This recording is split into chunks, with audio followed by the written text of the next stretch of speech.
नमस्कार, मी अरुण आणि आपण पाहत आहात 7 स्टार न्यूज।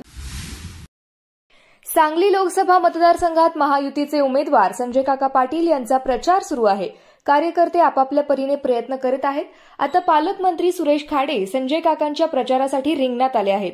त्यांनी प्रचार करत जोरदार बॅटिंग केली। मोदी सरकारच्या योजना सर्वसामान्य नागरिकांना किती फायदेशीर आहेत हे पालकमंत्री सुरेश खाडे यांनी सर्वांना पटवून दिले। त्यामुळे मोदीजींचे हात बळकट करण्यासाठी संजय काकांना विजयी करण्याचे आवाहन पालकमंत्री सुरेश खाडे यांनी केले आहे। पालकमंत्री झाल्यापासून जिल्ह्यात तसेच मतदारसंघात विकास कामांचा डोंगर सुरेश खाडे यांनी उभा केला आहे। सर्वत्र विकास कामे सुरू आहेत, त्यामुळे जिल्ह्यातील जनता या विकास कामाच्या जोरावर खुश आहे। पालकमंत्री खाडे जिथे जातील तिथे नागरिक आम्ही तुमच्या पाठीशी आहोत असे आश्वासन देत आहेत। एकंदरीतच पालकमंत्री सुरेश खाडे यांनी संजय काकांसाठी प्रचारात आघाडी घेतली आहे। गाव वस्तीवर जाऊन पालकमंत्री खाडे यांनी नागरिकांशी संवाद साधत गावातील प्रमुख लोकांशी चर्चा केली। जिल्ह्यात फिरत असताना पालकमंत्री खाडे यांचे नागरिक मोठ्या उत्साहाने स्वागत करत आहेत। ही त्यांनी केलेल्या विकास कामांची पोचपावतीच आहे असंच म्हणावं लागेल।